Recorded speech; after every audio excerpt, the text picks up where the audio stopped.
ಶಕ್ತಿಯಾಗಿ ಬೆಳಕ ತಂದವ್ವ ಬೆಳಕ ತಂದವ್ವ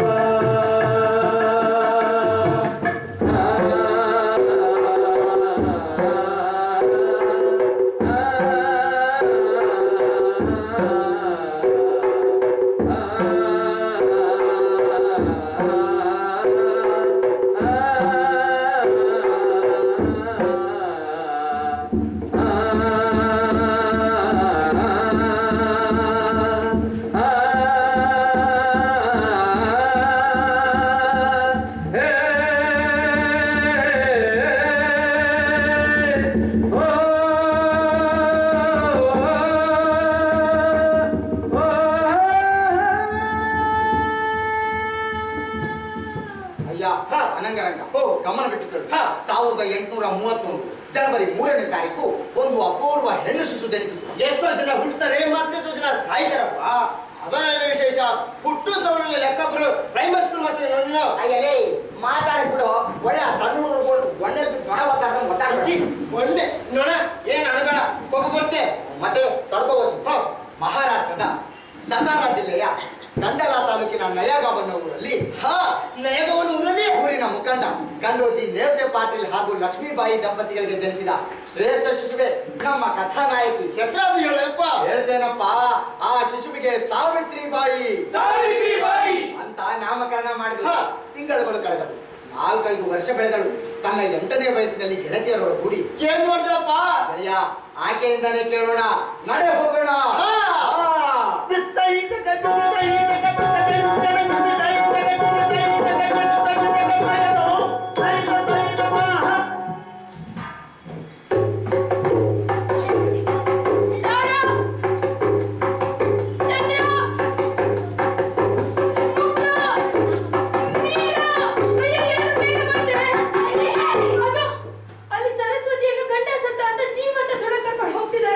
ಬನ್ನಿ, ಹೇಗಾದ್ರೂ ಮಾಡಿ ಸರಸ್ವತಿಯನ್ನು ಉಳಿಸೋಣ.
ಹೀಗೆ ಬೆಂಕಿಯಲ್ಲಿ ಉರಿದು ಸರಸ್ವತಿಯನ್ನು ಉಳಿಸಿದಳು ಆ ಬಾಲಕಿ.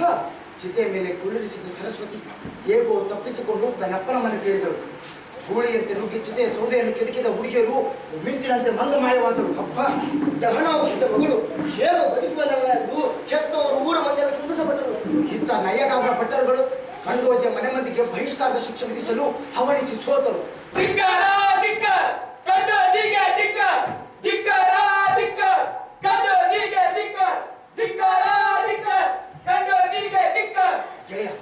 ಇನ್ನು ಕತೆ ಬೇಗ ಜಾಸ್ತಿ ಮಾಡೋದು. ಅದಾಗಲೇ ಸಾವಿತ್ರಿಗೆ 8 ವರ್ಷ ತುಂಬಿತು. ನಯಾಗಾವ್ನಲ್ಲಿ ಅವಳ ಆಟೋಟೋಪ ಜಾಸ್ತಿ ಆಗಿದೆ. ಅಯ್ಯೋ, ಏನು ಮಾಡಿದ? ಮೂಢ ಸಂಪ್ರದಾಯಗಳಿಂದ ಜನರಿಗೆ ಹೆದರಿಸಿ ತೊಂದರೆ ಕೊಡ್ತಿದ್ದ ಸದೋಪನಿಗೆ ತನ್ನ ಗೆಳತಿಯರ ಗುಂಪು ಕಲ್ಲು ತೂರಿ ಅನಿತು. ಆ ಕಲ್ಲು ಆಗಸದಿಂದ ಬಂತೆಂಬ ಭ್ರಮ ಹುಟ್ಟಿಸಿದರು. ಒಂದೇ ಎರಡೇ ಜನರಿಗೆ ತೊಂದರೆ ಕೊಡ್ತಿದ್ದ ಎಲ್ಲರಿಗೂ ಭಯ ಹುಟ್ಟಿಸಿ ತನ್ನ ಹದ್ದು ಬಸ್ತಿನ ನಡೆಯಲು ಆರಂಭಿಸಿದಳು. ಯಪ್ಪ, 3 ಜನಕ್ಕೆ ಉಪಕಾರ ಮಾಡಲು ಪ್ರೇರಣೆಯಾದ ನಮ್ಮ ಸಾವಿತ್ರಿಬಾಯಿ ಕಥೆನ ಬೇಗ ಬೇಗ ಹೇಳಿ ಪುಣ್ಯ ಕಟ್ಟಿಕೊಳ್ಳ ಮಾರಯ್ಯ. ಕತೆ ವೇಗವಾಗಿ ಸಾಗಲಿ, ನಿಧಾನ ಮಾಡಿ ಸತಾಯಿಸಬೇಡ. ಅಪ್ಪ ಕಂಡೋಜಿ ಅವ್ವ ಲಕ್ಷ್ಮೀಬಾಯಿಗೆ ಮಗಳ ಈ ಬಗೆಯ ಚಟುವಟಿಕೆಗಳು ಗಾಬರಿ ಮುಗು. ಪರಿಣಾಮ ಗೆಳೆಯ ಅಲ್ಲಿ ನೋಡು, ನಮ್ ಕಥಾನಾಯಕಿಯ ಮದುವೆ ಸಿದ್ಧತೆ ಆಗ್ತಾ ಇದೆ. ಆಕೆ ಅಪ್ಪ ಅಮ್ಮ ಎಷ್ಟು ಸಂತೋಷವಾಗಿದ್ದಾರೆ. ಗೆಳೆಯ, ಇನ್ನು ನಾವಿಲ್ಲಿರೋದು ಬೇಡ, ನಡೆ ಹೋಗೋಣ.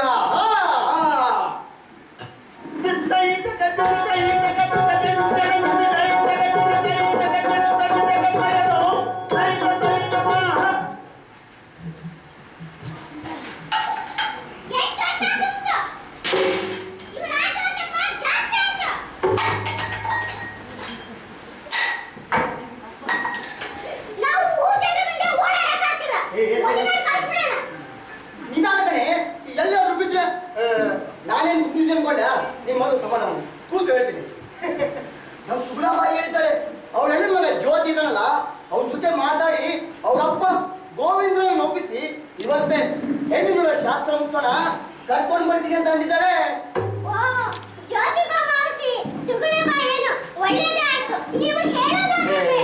ಹೇಳೋದೇನಿದೆ, ಈ ವಿಚಾರ ಗೊತ್ತಾದ್ರೆ ನಿನ್ ಮಗಳು ಮನೆಯಿಂದನೇ ಓಡಿ ಹೋದ್ರಿ ಅಂತ ಏನು ಹೇಳಿಲ್ಲ.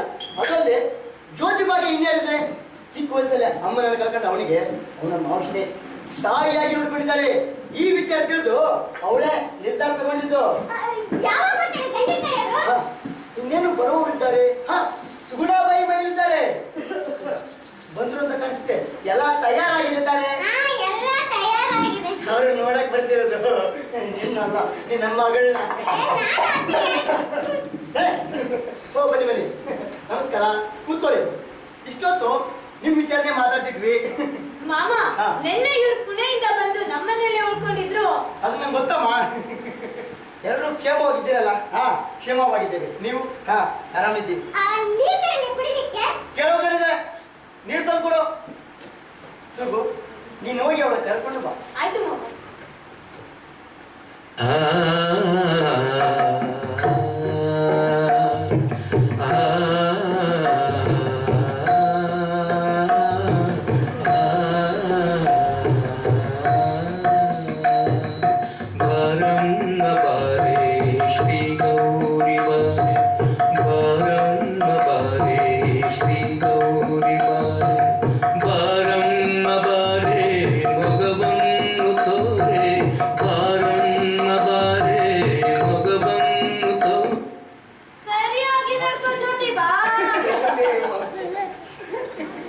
ಮಾಮ ಮಾತಾಡಿ, ಹೀಗೆ ಸುಮ್ಮನೆ ಕುಳಿತರೆ ಹೇಗೆ? ನೀನ್ ನೋಡಿರೋ ವರ ಅಂದ್ಮೇಲೆ ಮತ್ತೆ ನಾನೇ ಮಾತಾಡೈತೆ.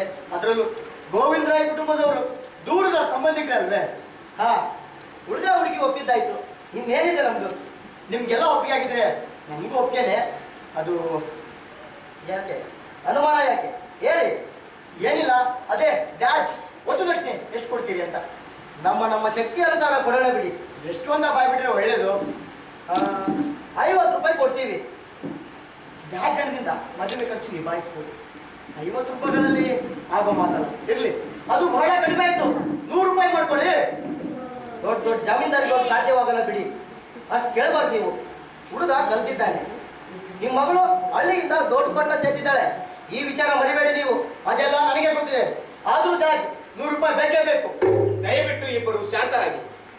ನಾನು ಈ ಕಾಲದವರು. ಡ್ಯಾಜ್ ಅಂತಹ ಆಚರಣೆಗಳ ಬಗ್ಗೆ ನನಗೆ ನಂಬಿಕೆ ಇಲ್ಲ. ಅಷ್ಟೇ ಅಲ್ಲ, ನಾನು ಅದನ್ನು ವಿರೋಧಿಸುವೆ. ಹಾಗಲ್ಲಪ್ಪ, ಇದು ಧರ್ಮದ ಪ್ರಶ್ನೆ. ಡ್ಯಾಚ್ ಕೊಡದೆ ಹೆಣ್ಣನ್ನು ಹೇಗೆ ಕರೆದುಕೊಂಡು ಹೋಗುವ್ರಿ? ನಾನು ಧರ್ಮಕ್ಕೆ ಸಂಬಂಧಿಸಿದ ಅನೇಕ ಪುಸ್ತಕಗಳನ್ನು ಓದಿದ್ದೀನಿ. ಯಾವ ಪುಸ್ತಕದಲ್ಲೂ ಡ್ಯಾಜ್ ಬಗ್ಗೆ ಬರ್ತಿಲ್ಲ. ಹೆಣ್ಣು ಅಂದ್ರೆ ದನ ಕುರಿ ಕೋಳಿ ತರಾನ ಹಣ ಕೊಟ್ಟು ಕೊಂಡುಕೊಳ್ಳಲು ಅವಳು ವಸ್ತುವಲ್ಲ. ತಾಯಿ ಎಂದು ಪೂಜಿಸುವ ಹೆಣ್ಣನ್ನು ಮಾರಾಟದ ವಸ್ತುವನ್ನಾಗಿ ನೋಡಲು ನಿಮಗೆ ಮನಸ್ಸಾದರೂ ಹೇಗೆ ಬಂತು? ಇಂತಹ ಸಂಪ್ರದಾಯಗಳನ್ನು ನಾನು ಒಪ್ಪುವುದಿಲ್ಲ. ನೋಡಿ, ನನ್ನ ಮಾತು ಕೇಳಿದರೆ ನಿಮ್ಮ ಸಮಸ್ಯೆ ಪರಿಹಾರ ಆಗಬಹುದು. ಡ್ಯಾಚ್ ಕೊಡುವುದು ಜ್ಯೋತಿಬಾನಿಗೆ ಇಷ್ಟವಿಲ್ಲ. ಮೌಢ್ಯದ ಅನೇಕ ವಿಚಾರಗಳನ್ನು ಆತ ಧಿಕ್ಕರಿಸಿದ್ದಾನೆ. ಕಂಡೋಜಿ ಕಾಕಾಗಿ ರೂಢಿ ರಿವಾಜ್ಗಳೇ ಮುಖ್ಯ. ಕಂಡೋಜಿ ಕಾಕ ತನ್ನ ಮಗಳ ಮದುವೆಗೆ ಮಾಡಬೇಕೆಂದಿರುವ ಖರ್ಚನ್ನು ನನ್ನ ಕಕ್ಕ ಗೋವಿಂದರಾವ್ ಅವರೇ ನಿರ್ವಹಿಸಲಿ. ಅದನ್ನೇ ಕಂಡೋಜಿ ಕಾಕ ಡ್ಯಾಚ್ ಎಂದು ಸ್ವೀಕರಿಸಲಿ. ಇದರಿಂದ ಯಾರ ಪ್ರತಿಷ್ಠೆಗೂ ಧಕ್ಕೆ ಬರೋದಿಲ್ಲ. ಇದು ಸರಿಯಾಗಿದೆ. ನಿಮ್ಮ ಮಾತು ಒಪ್ಪಿಯಾಗಿದೆ ಮಹರ್ಷಿ. ಹಾಗಾದ್ರೆ ಯಾವಾಗ ಇಟ್ಟುಕೊಳ್ಳೋಣ ಮದ್ವೆನ? ಇವಾಗ ಅಂದ್ರೆ ಇವಾಗ, ನಾಳೆ ಅಂದ್ರೆ ನಾಳೆ. ನಾವು ಮದುವೆಗೆ ತಯಾರಾಗಿಯೇ ಬಂದಿದ್ದೇವೆ.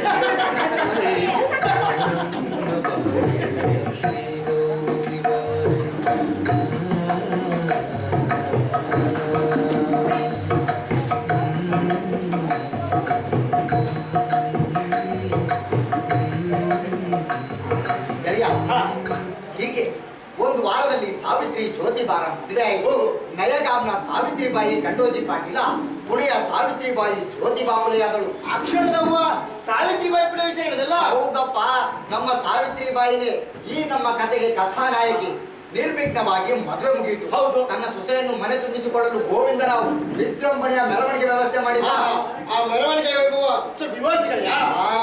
ನಯಗಾಂನ ಬೀದಿ ಸಿಂಗಾರಗೊಂಡಿತ್ತು. ನಗಾರಿ ನೌಪತ್ತು, ನಾದಸ್ವರ, ಅದ್ಭುತ. ನಂದಾದೀಪ, ಅಬ್ಬಬ್ಬಾ. ಅಯ್ಯ, ಪೂರ್ಣ ಕುಂಭ ಕಲಶ ಹೊತ್ತ ನಾರಿಮಣಿಯರು ನೋಡಕ್ಕೆ ಕಣ್ ಸಾಧ್ಯವಿಲ್ಲ. ಅದ್ಭುತ ಮೆರವಣಿಗೆ. ಕಲಾ ಪ್ರಕಾರಗಳು ಏನಾದ್ರು ಇದ್ದವೋ? ಅವು ಇದ್ವು. ವರ್ಣನೆ ಬೇಡ, ನಡೆ. ನಿನ್ನನ್ನು ನವವಧುವರರ ಬೀದಿ ಮೆರವಣಿಗೆ ನಡೆಯುವ ನಯಗಾಂನ ಮುಖ್ಯ ಬೀದಿಗೆ ಕರೆದುಕೊಂಡು ಹೋಗ್ತೀನಿ. ನಡೆ, ಹೋಗೋಣ.